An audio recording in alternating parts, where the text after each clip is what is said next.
영국도 그렇고 영국 영향을 받는 이 영연방 나라도 그렇고 우리 가까이 있는 일본도 여행을 가실 때에 꼭 듣는 주의사항이 있습니다. 그것은 우리가 우리나라에 살 때는 차가 왼쪽에서 온다는 것이 우리 뇌의 자동 시스템으로 정착이 되어 있기 때문에 횡단보도를 건널 때에 왼쪽을 자꾸 보게 됩니다. 그런데 그런 나라들은 우리나라하고 완전히 반대입니다. 그래서 오른쪽을 봐야 신호등이 없는 횡단보도를 건널 때 위험하지 않는데 우리는 습관적으로 왼쪽을 보게 되니까 실제로 많은 사고가 일어납니다.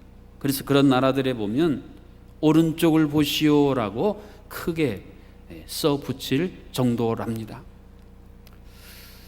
오늘 본문에도 보면 자신들이 가보지 않았던 길, 익숙하지 않았던 길, 그 길이 어떤 위험과 어떤 재난이 불어닥칠지도 모른 채로 무심코 그 길을 선택하고 있는 왕들의 이야기를 우리에게 들려주고 있습니다. 팔레스타인 지대를 보면 요단강 사이를 중심으로 동편, 서편으로 나누어집니다. 그래서 서쪽에 이스라엘, 유다가 있고요. 그 동쪽의 중심에 보면 모압이라는 나라가 있습니다. 근데 이 모압이라는 나라가 오랫동안 이스라엘에 오늘 본문에 보면 어마어마한 양의 조공을 바쳤는데 우리가 지난주에 살펴봤던 아합 왕이 길르앗 라못이라는 곳에 시리아와 전쟁을 벌이다 거기서 죽고 말해요. 그래서 그 틈을 타서 모압이 반란을 일으켜서 야 이제 우리 조공 없다 이런 통보를 받은 아합의 아들인 여호람이 화가 나서 모압을 혼내주려고 했는데 자신 혼자 가기에는 뭔가 좀 아쉬워서 함께 갈 왕을 찾다가 사돈 관계에 있는 남쪽의 여호사밧 왕에게 같이 가자 그렇게 제안을 합니다.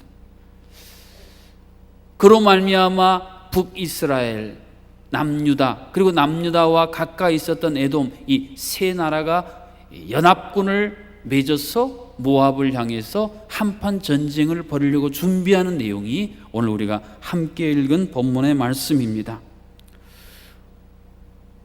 7절 상반절 말씀에 보니까 또 가서 유다의 왕 여호사밧에게 사신을 보내 이르되 모압 왕이 나를 배반하였으니 당신은 나와 함께 가서 모압을 치시겠느냐 하니 그가 이르되 내가 올라가리이다. 이 말씀이 그대로 들어 있습니다. 그러자 여호사밧 왕이 어느 길로 갈까요? 라고 질문하는 여호람 왕에게 대답한 내용이 오늘 본문 8절 말씀입니다. 여호람이 이르되 우리가 어느 길로 올라가리까 하니 그가 대답하되 에돔 광야 길로니이다 하니라. 팔레스타인 지도를 보시면 이 사해 또는 염해라고도 말하는 이 바다를 중심으로 해서 제가 전에 말씀드린 것처럼 모압이 동쪽 편에 있습니다. 그래서 이 모압을 징벌하려면 두 가지 길이 있습니다. 사해 염해 북쪽 길로 진군하든지 아니면 남쪽으로 진군하는 두 갈래 길이 있습니다. 북쪽은 길도 좋고 그늘도 많고 마실 물도 많이 있고 해서 편안한 길입니다. 그런데 이 세 왕이 생각하기를 아마 모압 왕이 분명히 북쪽으로 올 것으로 생각할 거야. 그러니까 우리가 허를 찌르는 공격을 하자. 그래서 남쪽에 있는 이 시딤 골짜기에 군사들을 집결하여서 남쪽에서 진군하기로 결정했다는 말씀이 바로 에돔 광야길로니이다라는 여호사밧 왕의 대답 안에 그대로 들어 있습니다. 그들은 머리를 짜내고 그들이 선택한 길이야말로 최상의 길이라고 여겼습니다. 그렇지만 실제로 그들이 선택한 그 에돔의 길은 대단히 위험한 길이었습니다. 이 모압은 바위와 모래로 구성되어 있는데 모래도 그냥 모래가 아니라 밟으면 부스러지는 대단히 위험한 지역이 모압 땅이었습니다. 그것뿐입니까? 기후가 변화무쌍해서 그 대낮에는 타오르는 열기에 엄청난 재난을 초래할 수 있는 길이었습니다. 그들은 생명의 길로 여겼는데 그 길에는 사망으로 이어질 수 있는 무서운 요소들이 그 안에 감춰져 있습니다. 여러분, 전쟁할 때에 여러 나라가 연합한 군사들은 상당히 많은 위험이 있습니다. 갑자기 환경이 변하게 되면 예민하고 민감해져서 작은 거 하나 가두고도 큰일 나고, 일이 잘 될 때는 모르는데 어려움에 부딪히면 서로 책임을 미루다가 역사상 전쟁에 보면 동맹군 간에 서로 살육하는 신뢰가 많이 있었습니다. 최근에 제가 십자군 전쟁에 대한 책을 이렇게 읽어보니까 십자군 전쟁에서도 서방 교회 군사들과 동방 교회 군사들이 서로 살육을 전을 벌인 신뢰도 있습니다. 끔찍한 재난과 위기가 그들 앞에 복병처럼 숨겨 있는데도 그들은 그 길이 어떤 길인지를 아직 가보지 않은 모르는 길이었기 때문에 김치국부터 마시고 축배를 들고 있는 왕의 모습을 우리는 본문 숨겨져 있는 내용을 볼 수 있어야 합니다. 그런데 다른 왕들은 모르는데 이 왕들 가운데에 여호사밧이라는 이름은 이스라엘 역사에 관심이 있고 성경, 구약성경, 열왕기상하를 읽으신 분이라면 대번 기억나는 인물이에요. 이스라엘 유다 땅의 나라 왕들이 대부분 하나님 보시기에 악을 행했는데 손가락에 꼽을 만한 왕들, 하나님께서 보시기에 그래도 그나마 너는 내 뜻을 행하고 있구나 했던 왕들 중에 대표적인 왕이 여호사밧 왕입니다. 그런데 하나님께서는 지금 이 여호사밧 왕이 동맹군과 함께 잘못된 길, 위기의 길, 재난의 길을 가고 있는데 왜 하나님은 그대로 가게 방치하고 계시는 것일까요? 사실 이 질문은 우리가 인생길을 걸으면서 하나님께 만회하는 질문의 내용입니다. 하나님, 내가 하나님의 사람인데, 우리 가정이 믿음의 가정인데, 주님의 교회인데 왜 이런 고난의 길, 이 험난한 길, 이 재난과 어려움의 길을 걷는데 하나님은 그저 바라만 보고 계십니다. 못 가게 막으셨어야죠. 왜 가게 그대로 내버려 두셨습니까? 우리가 하나님을 향해서 그런 질문할 때가 얼마나 많이 있습니까? 하나님께서는 오늘 이 사건을 통해서 이런 질문들에 대해서 우리에게 해답을 들려주고 계십니다. 지금 하나님께서는 이 일을 통해서 하나님이 바로 생명의 하나님이라는 사실을 여호사밧 왕에게 다시 한번 깨닫게 해주고 계십니다. 지금 여호사밧의 눈에는 자신이 제안하고 두 왕이 함께 동의 제청해 준 이 작전이 하나님보다 더 멋져 보였습니다. 조합을 이룰 수 없을 것 같았던 이 세 나라가 함께 연합한다는 이 사실 자체가 너무나 대단해 보여서 하나님이 그의 마음에 있지를 않았다는 것입니다. 시편 42편 8절 말씀에 보면 낮에는 여호와께서 그의 인자하심을 베푸시고 밤에는 그의 찬송이 내게 있어 생명의 하나님께 기도하리로다 라는 말씀의 고백을 볼 수 있어요. 생명의 하나님께 기도하리로다. 많은 사람들이 그전에는 하나님을 부르지도 찾지도 기도하지도 않다가 사망의 음침한 골짜기가 펼쳐지고 사망의 한복판을 걷게 되면 그제서야 깨닫습니다. 내가 누렸던 생명이 내 것이 아니었구나. 생명의 하나님께서 내게 맡겨주신 것이고 나는 그것을 누리는 혜택을 입은 존재로구나. 그 사실을 깨닫고 그 사망의 한복판에서 생명의 하나님을 찾고 하나님께 기도하는 사람들이 얼마나 많이 있습니까?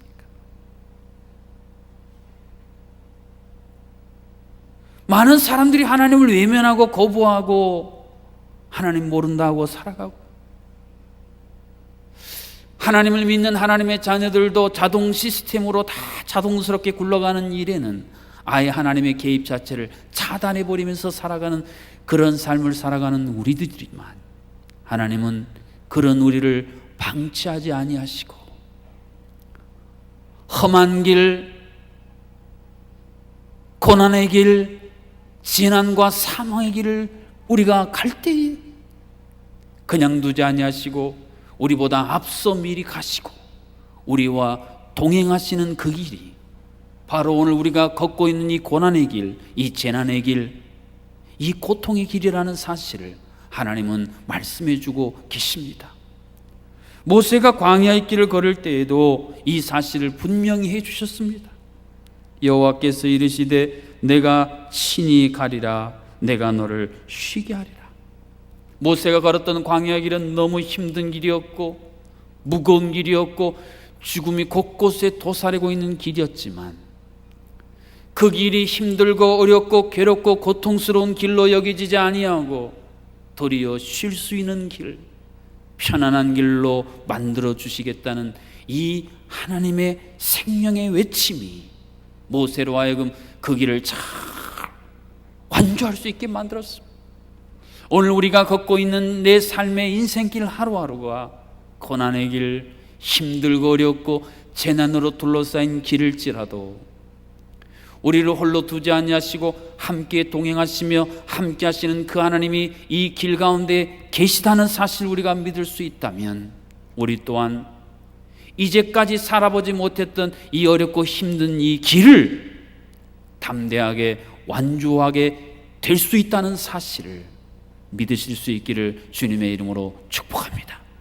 그렇습니다. 인간은 사망의 길을, 하나님은 생명의 길을 친히 열어주십니다. 인간은요, 생명의 존재의 뿌리가 자신에게 있다고 착각하는 인간이 너무 많이 있습니다. 그러나 성경은 분명히 우리에게 선언합니다. 너희들 본래 출발이 티끌인 것을 너희가 모르는구나. 여러분, 티끌에 무슨 생명이 있습니까? 마네킹이 아무리 좋은 옷, 고가의 옷을 입혀놓아도 마네킹은 생명이 없는 것과 똑같습니다. 티끌 같은 마네킹 같은 우리를 하나님이 흔들어 깨우시고 거기 하나님의 생기를 불어넣으심으로 말미암아 우리가 생명의 존재가 되었습니다. 생명의 근원이신 하나님, 그런데도 우리는 그 하나님을 버리고 그 하나님을 외면하고 그 하나님 없이 살아보겠다고 하는 창조주 하나님 입장에서 보면 당연히 마땅히 심판하고 버려마땅한 우리인데도 끝까지 포기하지 아니하시고 우리에게 다가오고 계신다는 놀라운 사실을 오늘 열왕기하 3장은 우리에게 선언해 주고 있습니다. 그렇습니다. 하나님이 주시는 믿음은 하나님을 버려두고 올라가고 있는 여호사밧보다 앞서 가시는 이 하나님을 주목하는 것이 믿음입니다. 자신을 저버린 자를 위해서 올라가시는 하나님, 자녀를 위해서라면 자신의 생명까지도 아낌없이 내어주셨던 우리의 부모님들의 마음, 어찌 보면 참 어리석고 텅 빈 것 같은, 그래서 그것을 깨닫는 그 순간 통곡하게 만들었던 그 내 아버지 내 어머니의 그 사랑과 희생, 오늘 하나님께서는 열왕기하 3장을 통해 그런 모습을 가지고 우리에게 다가오고 계십니다. 얼마나 큰 사랑인지, 얼마나 놀라운 사랑인지, 이것이 우리의 마음에 울려 퍼져야, 이 하나님의 놀라운 사랑이 우리를 진동시키셔야 어제와는 전혀 다른 삶의 길이 우리 가운데에 열려진다는 말씀입니다. 화낼 만도 하시는데 묵묵히 그저 우리 앞서 가시며 그 길을 따라오라고 신호하시는 하나님, 깊은 샘이 송송송 솟구쳐 오르는 것처럼 우리의 삶에 조용하고 편하게 다가오는 이 하나님의 샘물을 우리에게 지금 맛보여주고 계십니다. 사랑하는 성도 여러분, 묻습니다. 여러분은 어떤 길을 걷고 계십니까? 내가 오늘 살고 있는 이 길은 도대체 어떤 길이라고 여기면서 살고 계십니까?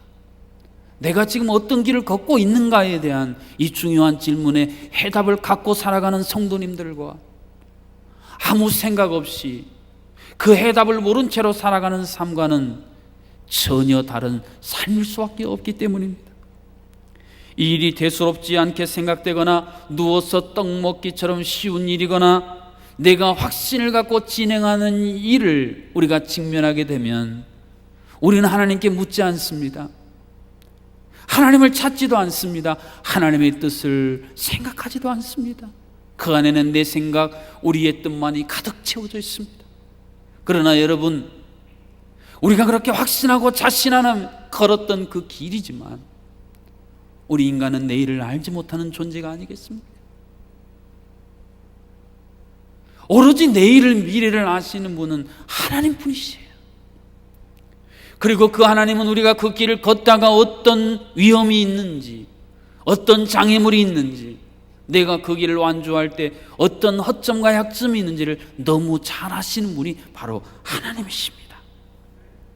그렇기 때문에 우리가 모르고 선택하여 가고 있는 이 고난의 길, 전혀 예상치 못했던 재난의 길, 이 위기의 길을 걸을 때에 우리는 이 중요한 사실을 깨닫고 붙들고 살아가야 되는데, 바로 하나님이 생명의 하나님이시고 내가 지금 올라가고 있는 이 길, 여호사밧이 내가 올라가리이다, 우리가 이 길로 올라갑시다 말했던 이 올라가는 길에 그 생명의 하나님의 생명이 나를 감싸고 계시다는 이 사실을 우리가 확신하고 깨달아야 우리가 가는 이 길, 그 길이 진정 감사와 영광과 기쁨의 길이 될 수 있다는 말씀입니다. 자녀들이 뭘 하려고 할 때 부모님이 경험상 그건 아닌데, 그렇게 하면 안 되는데 말려도요, 이 자녀들이 필이 꽂히면 막 고집하고 가지를 않습니까? 그때에 그 자녀를, 그래 내가 말해도 네가 안 들으니 할 수 없구나, 그래 가라, 네 마음대로 해라. 부모님은 그렇게 하질 않습니다. 그 자녀보다 더 앞서서 가셨어. 그 자녀가 직면하게 될 위기와 재난과 어려움을 온몸으로 받아내시는 거예요. 하나님께서 오늘 우리에게 보여주시는 하나님의 마음이, 우리를 향한 하나님의 행하심이 바로 이와 같다는 말씀입니다. 사랑하는 성도 여러분, 이 하나님 아버지의 마음을 느끼시면서 오늘 하루의 길을 걷고 계십니까? 오늘 우리가 들은 영광스러운 감동적인 찬양의 가사가 너무 좋아서 제가 적어와 봤습니다. 내가 나를 떠나가도 그래도 나는 너를 떠나지 않으리라. 내가 나를 필연 없이 떠나가도 그래도 나는 너를 떠나가지 않을 것이다. 내가 나를 버려도, 내가 나를 헌신짝처럼 버려도 그래도 나는 너를 버리지 아니할 것이다. 내가 나를 사랑하지 않아도 하나님이 우리에게 주신 사랑이 너무 커서 좁은 내 생각, 좁은 내 마음으로는 그 사랑에 반응하지 못할지라도 그래도 나는 너를 사랑할 것이고, 내가 지은 죄가 많으나 그래도 나는 너를 용서하리라. 이 그래도의 하나님의 마음이, 우리를 향하신 그래도의 이 하나님의 행하심이 없었다면 오늘 우리가 어떻게 이 자리에 앉아 있을 수 있겠습니까? 내가 걷는 매일매일의 길 속에서 그래도 나를 사랑하시고, 그래도 나를 용서하시고, 그래도 나를 버리지 아니하시는 이 하나님의 놀라운 마음, 그 하나님의 위대한 성품, 그 성품과 그 마음으로 우리 가운데 행하시는 이 하나님의 놀라운 역사를 깨닫고 걷는 길, 그 길이 바로 우리가 걸어가야 할 바로 그 길인 것입니다. 아브라함이 이삭을 데리고 모리아산으로 향하고 올라가고 있습니다. 인간적인 마음으로는 어떤 마음을 가졌겠습니까? 네 아들 주실 때는 언제고 이제 내 아들이 세상에 사라지는가? 그렇다면 만일에 그것이 현실이 된다면 도대체 내가 믿는 하나님, 나는 앞으로 내 믿음은 어떻게 될 것인가? 그런 염려 안 하고 걸었겠습니까? 그러나 하나님께서는 아브라함보다 미리 앞서 가셔서 제물로 드릴 양을 여호와 일에 준비 예비해 두시고, 아브라함이 금일로 말미암아 믿음으로 추락하여 저 바닥에 떨어지게 두신 것이 아니라 오히려 그를 통해 믿음의 놀라운 영광스러운 믿음의 조상이라고 불리우는 자리로 친히 이끌어주시는 이 하나님의 역사하심이 오늘 이 재난과 위기의 시대에 우리를 코너로 몰아넣는 수많은 시험과 환난과 박해 가운데서도 우리가 바라봐야 할 바로 그 생명의 하나님이십니다. 예수님이 골고다 길을 걸으실 때에 제자들이 생각했던 것처럼 이렇게 참담하고 이렇게 무기력하게 끝나는구나. 그러나 하나님은 미리 앞서가셨어. 그곳에 찬란한 부활의 영광을 하늘문을 통해 연결하심으로 말미암아 오고 오는 수많은 세대의 모든 무릎이 예수 그리스도 이름에 꿇게 하셨던 그 놀라운 영광을 미리 준비하시고 그 역사를 친히 이루어 주셨습니다. 오늘 우리가 살아가는 하루하루의 이 길이 우리가 힘들고 어려운 시대에 하나님을 예배하고 하나님을 섬기고 끝까지 하나님과 함께 살아가는 이 길, 결코 하나님 우리를 방치하시거나 그대로 버려두지 아니하시고 오늘 우리의 삶 가운데 이러한 동일한 역사로 친히 역사하고 계십니다. 하나님은 생명의 하나님이시기 때문에 이 생명의 능력으로 우리의 길을 바꿔주실 수 있는 분이십니다. 이 사실을 친히 경험했던 사도 바울을 통해 들려주시는 고린도후서 5장 4절 하반절과 5절 말씀에 귀 기울일 필요가 있어요. 죽을 것이 생명에 삼킨 바 되게 하려 함이라. 죽을 우리, 아니 죄로 이미 죽은 우리를 하나님의 생명으로 덮어주셨다는 말씀. 생명의 보자기로 감싸시고 생명의 보호소에 보관하시고 더 나아가 생명으로 가득 찬 하나님의 나라로 우리를 친히 이끌어 주시겠다. 이것이 죽을 것이 생명에 삼킨 바 되게 하신다는 놀라운 말씀이 아니겠습니까? 곧 이것을 우리에게 이루게 하시고 보증으로 성령을 우리에게 주시는 하나님이시니라. 이 놀라운 사실을 우리가 깨닫지 못하니까 보혜사 성령님을 보내셔서 이것을 깨닫게 해주시고 이것을 우리 마음속에 도장을 탁 찍으셔서 완전한 보증으로 허락해 주셨다는 말씀입니다. 하루하루 살아가시기 얼마나 힘드십니까? 얼마나 지치셨습니까? 또 어떤 일 때문에 절망한 채로 여러분의 인생길을 터덜터덜 지친 채로 걷고 계십니까? 죽음으로 포진된 그저 매스컴만 열면 죽음의 소식으로 가득 찬 이 세상의 한복판에 우리가 걷는 길이 사망의 음침한 골짜기를 걷는 것 같은 길일지라도 우리 좌우편에 사망의 세력들이 늘 우리를 맹수처럼 도사리고 있다 할지라도 우리가 두려워할 것은 바이러스가 아니라 죄로 말미암아 우리는 이미 영원히 죽은 존재들이었는데 하나님이 생명으로 우리를 다시 살리셨다고 하는 이 중요한 사실을 우리가 깨닫지 못하고 이 확신을 갖지 못하고 살아가는 그것이 바로 두려워할 중요한 존재입니다. 사랑하는 성도 여러분, 어떤 길을 걷고 계십니까? 사망의 음침한 골짜기에서도 생명의 하나님을 바라보고 그 하나님의 생명을 주목하는 자들, 하나님은 그들을 통해 여호사밧의 생명의 깨달음을 통해 그 모르는 나라들 왕들에게 이 생명의 능력을 전하고 싶었던 그 하나님이 바로 오늘 우리를 통해서 동일한 생명의 역사를 전하고 싶어 하십니다. 이 생명의 하나님의 생명이 우리의 심령에 풍성히 차고 넘침으로 말미암아 좁은 길, 재난의 길, 험난한 길을 걸으면서도 기뻐하며 감격하며 활기차게 오늘의 길을 걸어 나가실 수 있기를 주님의 이름으로 축복합니다. 기도하시겠습니다. 생명의 하나님,